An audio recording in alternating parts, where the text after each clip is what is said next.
That USB changed my life forever. Inside it was something I never thought I'd see. And from the moment I opened it, my family was never the same again. That night, I left the hospital close to midnight. The streets were empty, only the yellow glow of streetlights falling on the cold pavement. I was drained. After 8 hours in the operating room, all I wanted was home. Maybe the dinner my wife had left waiting for me. I still remember that morning. She smiled as I walked out the door, her apron dusted with flour, her hand brushing my collar straight, her gentle voice, "Drive safe, okay?" Back then, I truly believed I was the luckiest man alive. But that night, when I opened the mailbox, there was a plain white envelope, lying alone among the junk ads. Inside, a small black USB, and a single note scribbled in haste. "You need to know this." No sender, no address, no explanation. I carried it into my study, sat down, and stared at it. A part of me wanted to throw it away, pretend I never saw it, but my hands kept trembling. As I plugged it in, the screen lit up. One single folder. I froze, took a deep breath, and clicked. The first photo was blurry. I squinted, trying to make out the face. Then the second, the third, and my world collapsed. The woman in the photos was my wife, smiling, the kind of smile I thought was mine alone. But her arms were wrapped around another man, and when I recognized his face, it cut through me like a knife. It was my best friend, the man who once saved my life during a deadly complication, the man I called my brother, the man I swore I would trust forever. The pictures kept coming, their stolen glances, their secret touches, their hurried kisses, each one another wound, cold, merciless. I sat frozen, my heart pounding so loud it drowned everything else, and I heard my own voice whisper, hoarse, broken, like a confession. I never thought the man who saved my life would be the one to kill my family. My name is Victor Chandler. I'm 42. Most people call me the cold doctor. I don't smile much. I speak in short sentences. I walk fast. Maybe it's the 20 years as a heart surgeon. Discipline. Focus. No room for mistakes. On the operating table, even a frown can decide life or death. But outside the hospital, that coldness sometimes made me a distant husband, a distant father. I was used to pressure. My life was the sound of monitors, 8, 10-hour surgeries. Nights when I left the hospital, hands shaking so badly I could barely hold the wheel. The only thing that kept me going was the thought of home, the warm light in the windows, my wife waiting at the table, my daughter running to grab my legs. Elena, my wife. She'd been with me since college. We met in the library. I had fallen asleep over a stack of anatomy books. When I woke, there was a hot cup of coffee next to me. She was sitting across the table, smiling gently. "You won't survive this exam if you keep pulling all-nighters." That was the first time anyone cared about me like that. We married right after graduation. A simple wedding, a small church, a handful of friends, and vows that felt real. I'll never forget how Elena placed my hand on her chest and whispered, "You are my family." A year later, Amelia was born. Holding her in my arms, I knew my life no longer belonged only to the hospital. Some nights, after surgery, I'd just sit and watch her sleep, her tiny hands gripping my finger, and I whispered, "Daddy will never let you cry from loneliness." But promises are one thing. Keeping them is another. Work consumed me. So many nights I came home late and saw Elena clearing away cold plates. She'd give me a faint smile, say nothing. One evening, as I sat down, she asked, "Do you even care about this family? Or are patients the only ones who matter?" I froze. I had no answer. I stayed silent, and that silence became a wall between us. Daniel entered my life like fate. We met in our first year of med school. He was lively, funny, always breaking tension with a joke. I once said to him, "If I'm the scalpel, you're the laughter." We went through everything together. There was one emergency. A patient went into sudden complications. I almost lost control. Daniel, back then an anesthesiologist, took over, stabilized the heart. We saved the patient. I hugged him tight and whispered, "You're my brother." From then on, he wasn't just a friend. He was family. He came to dinner often, picked Amelia up from school. She called him Uncle Dan with all the warmth in the world. I thought I had it all: a career, a devoted wife, a lovely daughter, a brother I could trust. But the picture was already cracking. About a year before the USB appeared, Elena changed. First, it was volunteer meetings, then unannounced absences. When I asked, she replied flatly, "Just work, don't worry." Her voice didn't sound like the woman I once knew. What unsettled me more was how her disappearances lined up with Daniel's. Every time she went out, he had a conference, a night shift. I forced a smile. Who suspects their wife? Who doubts the man who once saved their life? I trusted them completely, but the little things began to pile up. One night, I came home earlier than expected. The table was empty. The sofa carried Elena's perfume. I turned on the light, and suddenly, the house felt colder than ever. I waited nearly an hour. No one came home. Only the ticking clock, marking my solitude. I started to fear coming home. Some nights, I sat in the car, 30 minutes outside the door, not wanting to walk in, because I knew what waited inside. A dark room, an empty sofa. I told myself, maybe tomorrow will be different. But tomorrow never came. Once I replayed her old voice messages, reminders to eat, to get some sleep. That voice now sounded like a stranger, and I asked myself, is the woman living with me now still the one I married? I kept saying, maybe she's just tired. Maybe it's my fault. Maybe things will be fine. But deep down, I knew I was losing her. If I had faced it then, maybe things would have been different. If I had asked, instead of staying silent, maybe we wouldn't have ended here. But I didn't. I chose trust. And that trust would one day destroy me. Maybe every broken marriage begins with the smallest details. Things people ignore until they become too obvious to deny. For me, it started with a message. That day, I came home earlier than usual. The kitchen table was already cleared. Only the faint smell of food still hanging in the air. Amelia looked up from her homework. Mom went to her volunteer group. I nodded, set my bag down. Elena's phone was on the table. The screen lit up. A message appeared, then vanished. Hidden notifications. I'll meet you there. I froze. My heart pounded. That short line cut through me like a blade. Who was you? And where was there? I picked up the phone. Tried a password. Wrong. I set it down again, making sure Amelia didn't notice. That whole night, I tossed and turned, my chest pounding like I was standing before an emergency surgery. But this time, the patient was my family. A week later, we attended a class reunion. Daniel was there too. I sat beside Elena. Laughter echoed around the table. But in that noise, I caught her eyes. Just for a moment. She looked at Daniel. A fleeting glance. But it chilled me to the bone. Daniel looked away, poured himself another drink. I emptied my glass, forced a laugh, while something inside me tightened like a fist. On the way home, I held Elena's hand. It was cold. Moments later, she pulled it away, to type on her phone. I kept my eyes on the road, but the sound of those keys cut deeper than words. One evening, she said she'd be home by 9. I waited. 10 o'clock. 11. The house felt like all the oxygen had been drained out. I texted, "Are you coming home?" No reply. Near midnight, the door opened. Elena walked in, her coat carrying a perfume I didn't recognize. I stood by the kitchen doorway. "Where were you?" She paused, just for a second. Then calmly, "The meeting ran late. I left my phone in the car. Didn't see your text." I looked straight into her eyes. She didn't blink, but her hand, resting on the chair, clenched tight. I nodded, pretended to believe her. But inside, doubt began to burn. I stopped sleeping. Every night, I lay awake, listening to the ticking clock. One morning, I bought a small camera, hid it in the living room.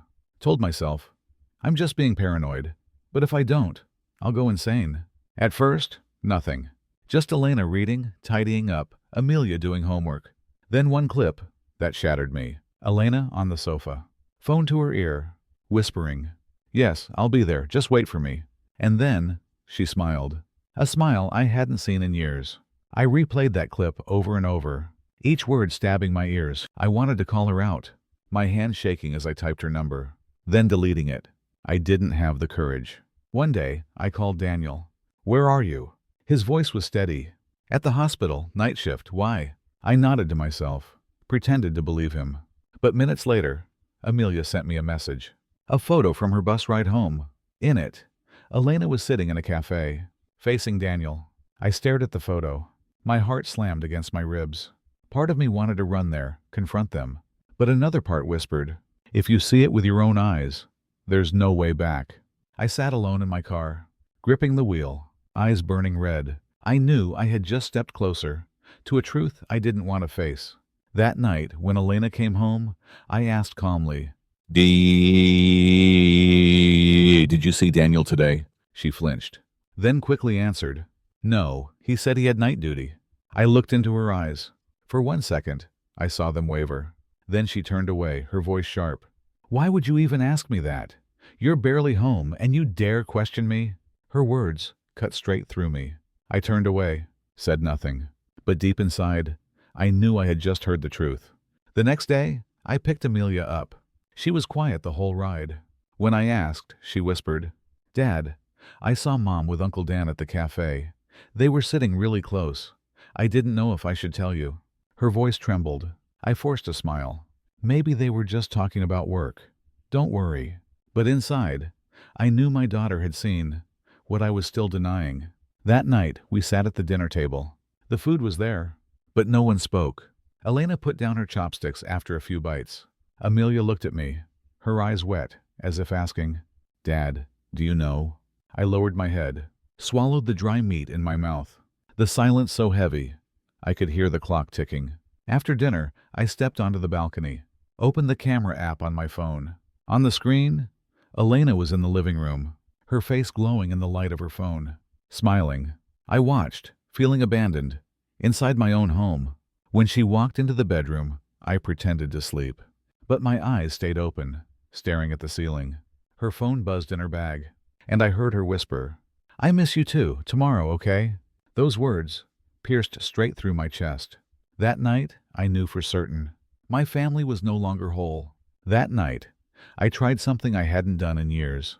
I cooked lasagna, the kitchen filled with butter and tomato sauce. I set the table, lit candles. Amelia looked at me, her eyes bright. Dad, are you trying to make up with Mom? I smiled, a broken smile. I just want us to have dinner, like we used to. When Elena walked in, she hesitated, but quickly covered it. I gathered every ounce of courage. Maybe we should see a marriage counselor. I'll change my shifts. She set her fork down. I'm not sure, Victor. I feel we've been apart too long. Then we closed the distance. I was wrong. I'll admit it. She sighed. I need time. I nodded. But inside, I heard the candles drip wax, marking the slow death of our marriage. In her eyes, I was just a stranger at the same table. A few days later, while taking her coat to the cleaners, I found a folded receipt in the pocket. The logo read, Harborview Suites. The date matched the night she said volunteer meeting. I froze. That thin paper weighed on me like stone. That night, Elena came home late. I glanced at the coat she hung. I wanted to ask, where were you? But my throat closed. So I just nodded, pretending. She poured a glass of water, sat on the sofa, as if our worlds no longer touched. I went into my study, opened my wallet, stared at the receipt again, the numbers colder than any excuse. It felt like signing a death certificate for our marriage. I knew then it wasn't just suspicion anymore. I called Daniel, tried to sound casual. You've been on call a lot, huh? Yeah, all night shifts. Last Tuesday too. Yeah, the whole night. Why? I hung up, my palms sweating. Amelia's words echoed in my head. I saw Mom with Uncle Dan at the cafe. I sat in my car outside the hospital, gripping the wheel until my knuckles turned white. 2 stories. From the 2 people I trusted most. Who was lying? I didn't know. Just then, my phone buzzed. A message from an unknown number. Check your daughter's backpack. That night, while Amelia slept, I opened her bag. In the small pocket, a parking ticket. Harborview Suites. The same night. The paper still fresh. I collapsed into the chair, hands shaking. Someone had left proof inside my own home. Another night, Elena came home late. I waited at the door. Where were you? I asked quietly. Meeting, I forgot to text. Are you sure? She spun around, her eyes cold. Why do you need to know? You're barely home. And now you question me? I was stunned, wanted to shout, but my mouth was dry. She walked past me. Her bag chimed with a message. She opened it fast, deleted it even faster. But in that flash, I saw the words. "Did you get home safe, honey?" The sound of delete echoed in my head louder than any lie. I stayed silent. But inside was the scream of a shattered heart. One night, after I tucked Amelia in, she gripped my hand tight. "Dad, I saw Mom with Uncle Dan at the cafe, sitting close. I didn't know if I should say anything. I was scared." I held her, swallowed the lump in my throat. Maybe they were just talking about work. Don't worry." Amelia shook her head, burst into tears. "I don't want our family to break, Dad." I froze. She was only 12, yet she carried a fear even I couldn't bear. I hugged her tighter, whispered inside, "No matter what happens, I will never leave you." When she fell asleep, I stood outside under the moon, tears running before I even knew.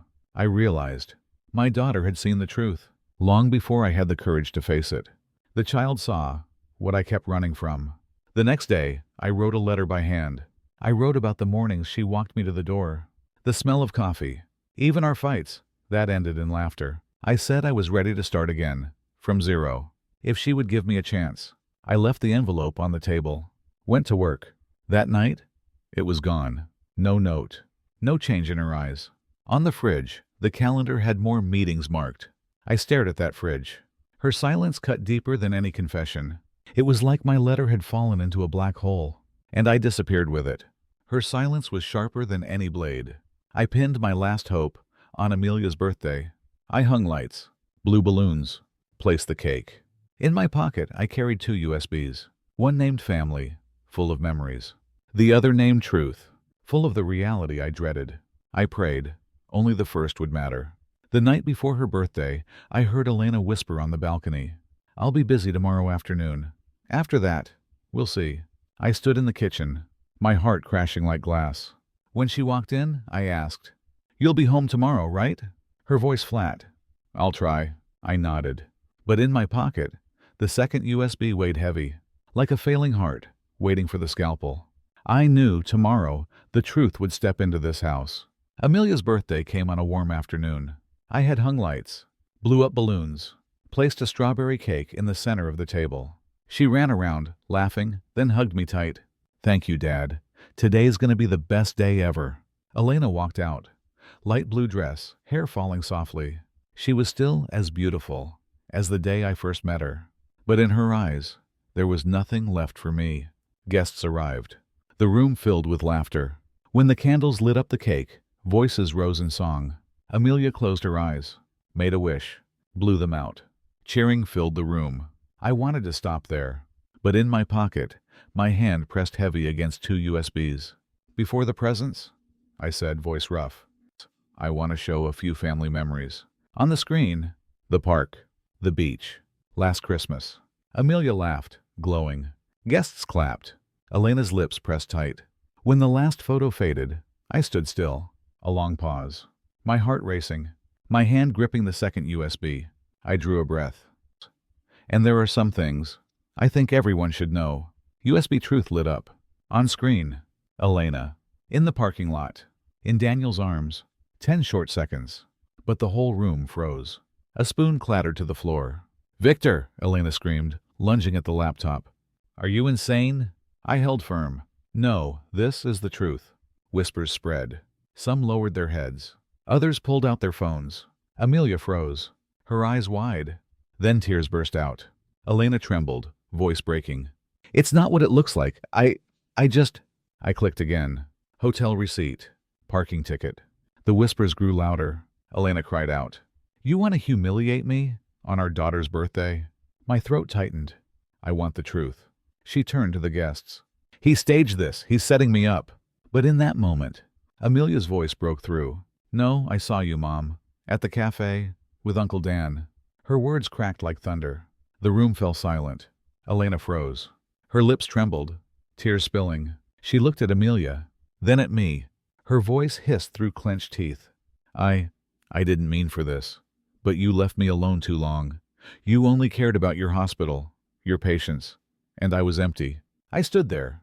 Her words, not denial this time, but blame. Anger flared in me. but underneath was pain. A guest shook their head, whispered, "Poor child." Elena broke down. "I wanted to tell you, but I was scared, scared of losing everything." She lunged, trying to grab the USB. I stopped her. The screen lit again. Hidden camera footage. Elena on the sofa, whispering into her phone.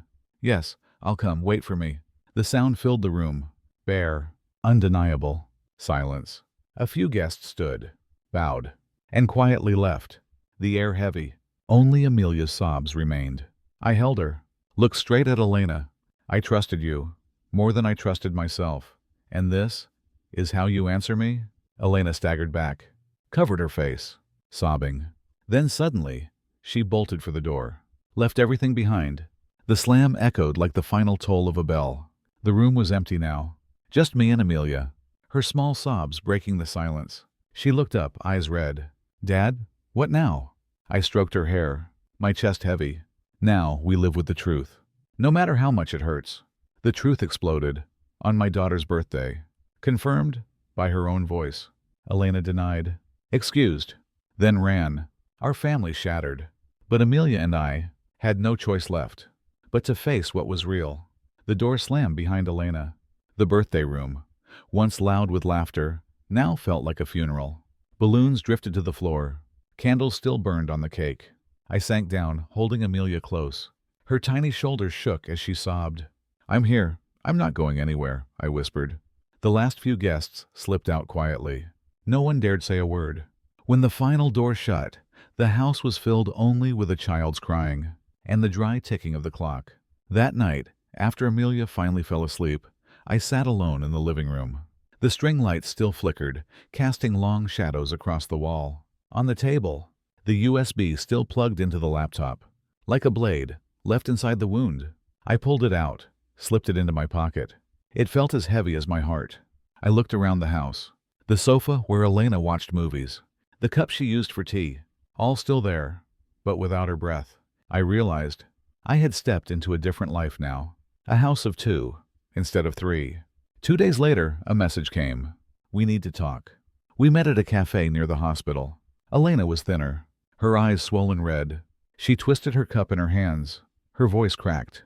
"I'm sorry, Victor. I never wanted this. But it happened, and you weren't alone. I felt empty. You were gone so much.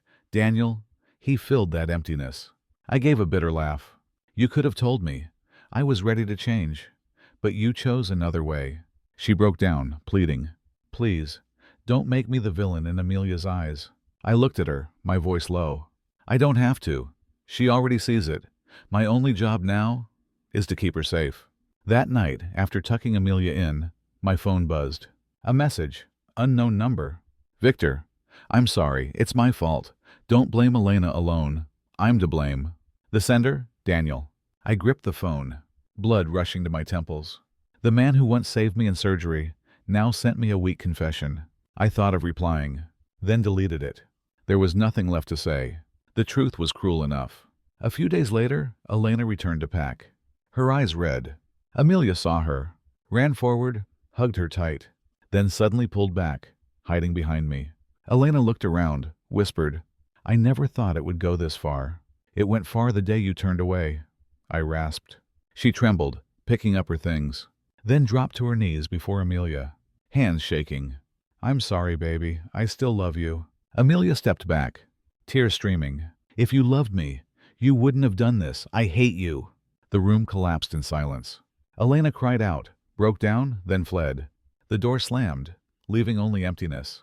I held Amelia, whispering, "Don't hate your mom. She still loves you." "I don't believe her anymore." Her voice cracked. That night, after she slept, I went to my study, opened a small box. Inside, a ring, the one I had planned to give Elena on our 15th anniversary. It was still there, cold, never worn again. I held it under the lamp, silver gleaming like a frozen tear. So many years of love and sacrifice, now reduced to one silent object. I placed it on the desk, beside our wedding photo. 2 young faces, smiling, eyes bright with trust. I whispered softly, "If only we had known how to love each other better." Tears blurred the glass. The faces in the photo melted away. Before bed, I peeked into Amelia's room. She was asleep, her small notebook open on the desk. I stepped closer, meant to close it, but saw the words scrawled inside. I wish I had a different family. A family that doesn't lie.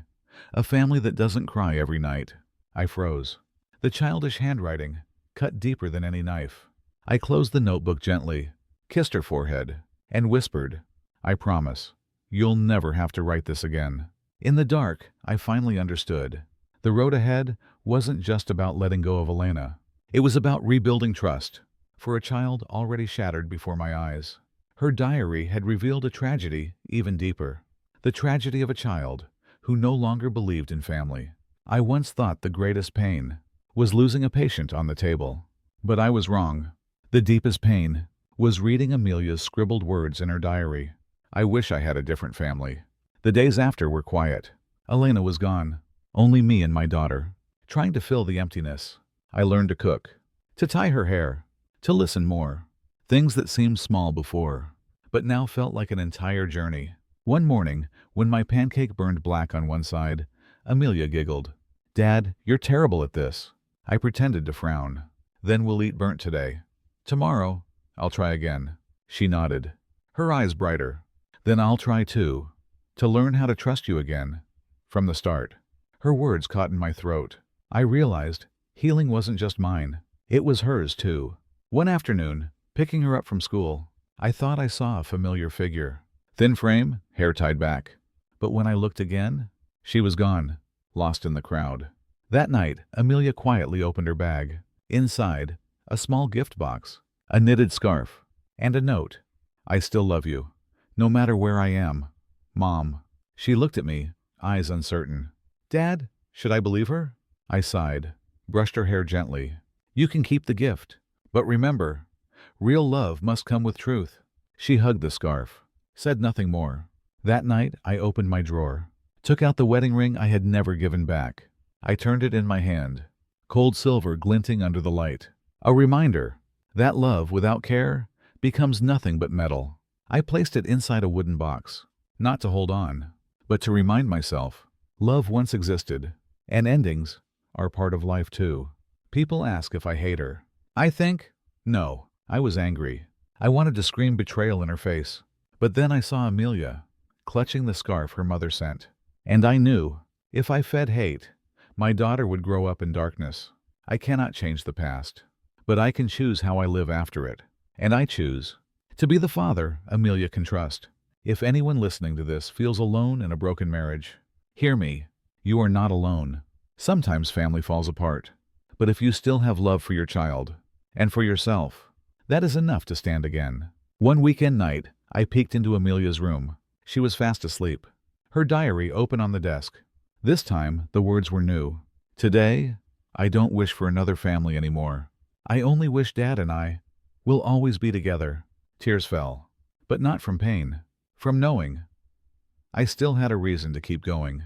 I kissed her forehead, whispered, "I promise, I'll always be here." Outside, the wind stirred the trees. I sat down, looking at the night sky, my heart lighter. Elena was gone, but her shadow remained a part of memory. I didn't deny it. I didn't cling to it. I chose to move forward, with my daughter. I don't know what the future holds, but when I read her new words, I understood.